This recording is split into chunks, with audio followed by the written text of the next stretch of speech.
안녕하세요. 호치민 호치입니다. 오늘 이야기해볼 주제는 해외 인턴 취업에 대해서 이야기해보고자 합니다. 약 10년 전에 2009년 제가 베트남 호치민에 해외 인턴 취업으로 들어오게 되었습니다. 10년 전만 해도 베트남은 제 생각에도 그렇고 개발도상국, 딱 제가 생각하는 밀림, 딱 그런 이미지였습니다. 저 역시도 그때 생각은 한 1개월만 해외 인턴으로만 한국에 돌아가자 라는 생각이 있었습니다. 3개월이 이렇게 10년이 될 줄은 아무도 몰랐겠죠. 4학년 2학기인데 학점이 너무 많이 남아서, 왜냐하면 해외 인턴 취업으로 가게 되면 한 학기 학점을 다 패스로 하게끔 해주었습니다. 4학년 2학기인데 학점도 많이 남았고 졸업은 해야 되겠고 취업도 해야 되겠고 여러가지 상황이 맞물려서 대학교에서도 지원금이라기보단 제 때만 해도 비행기값, 그래서 이제 이렇게 베트남 호치민에 오게 되었죠.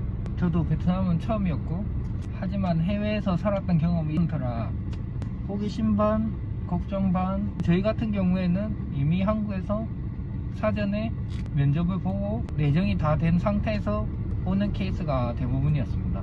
요즘 친구들을 보니까 뭐 한국에서 프로그램이나 대학교를 통해서 일단 와서 공부하면서 일자리 알아보면서 면접 보고 직장을 구하더라고요. 저희 때랑 확연하게 틀린 차이점이죠. 해외 인턴 취업 그런 프로그램 자체가 이제 어떻게 보면 나쁘다는 게 아니고 현지 채용을 대신하는 거잖아요. 뭐 한국에서 대기업을 다니든 소기업을 다니든 이 주재원식으로 파견된 게 아니고, 물론 뭐 대기업 같은 경우입니다. 주재원 비용이나 체류 비용이나 월급이나 자녀금 교육비까지 다 대주고, 다만 주재원으로 오기가 쉽진 않죠. 많이 보내지도 않을 뿐더러 채용은 이제 현지에서 채용됐으니 현지인들과 똑같이 월급은 해주진 않지만 한국 사람 월급에 맞추긴 맞추지만 주재원 비용 받는 거에 한참 미치지 못하죠.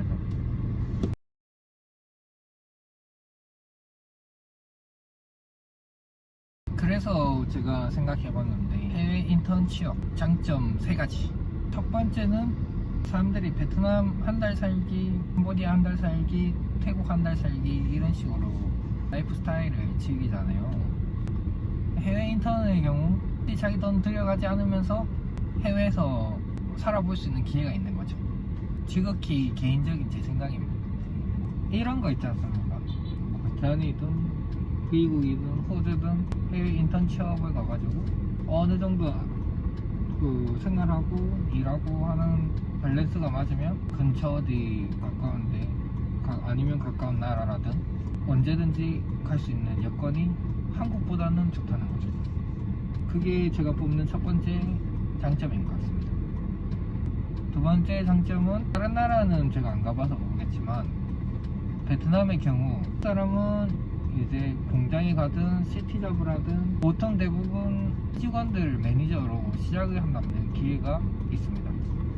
그 친구들이랑 으쌰으쌰해서 팀장이나 혹은 매니저 역할로 그런 스킬을 나름 쌓을 수 있다는 장점이 있죠.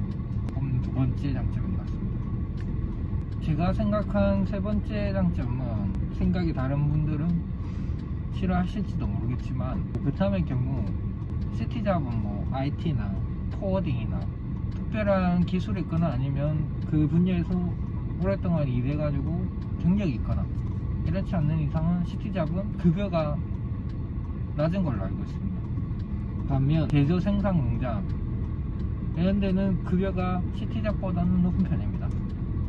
그래서 만약 순수하게 나는 몇 년간 바짝 일해서 돈을 벌고 싶은 분들에게는 생산 공장에 취업해서, 생산 공장은 다 대부분 시티에서 멀기 때문에 기숙사가 같이 붙어져 있습니다.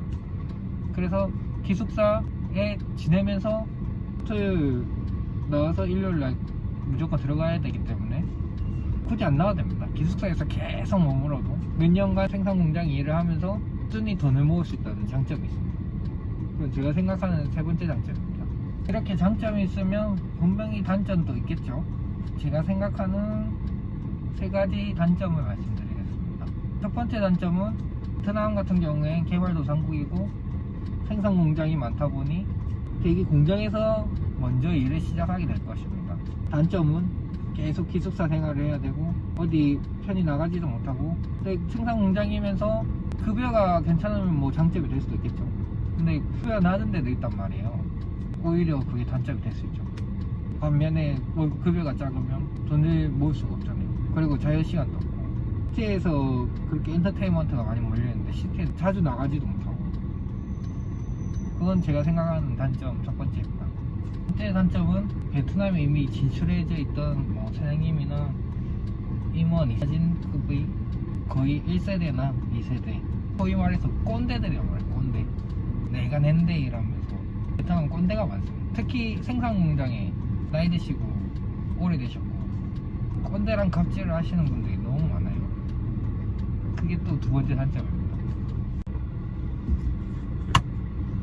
세 번째 단점은 너무 수명이 짧다는 겁니다. 3개월, 4개월만 인턴십하고 가야겠다라는 생각하고 오시는 분들이 많단 말입니다. 회사에서도 그런 친구들을 걸르고 싶은데 그런 친구들이 많다 보니 오랫동안 일을 못하고 맨날 바뀌고, 오랫동안 있은 사람은 계속 시험이 들어오면 또 가르쳐줘야 되고, 약간 수명이 짧다고 해야 되나?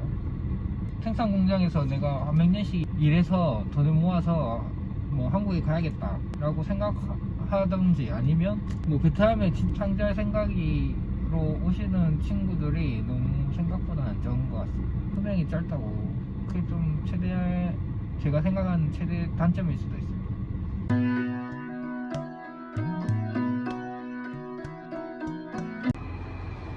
아무튼 오늘 제가 했던 얘기는 제가 겪었고 개인적인 생각입니다.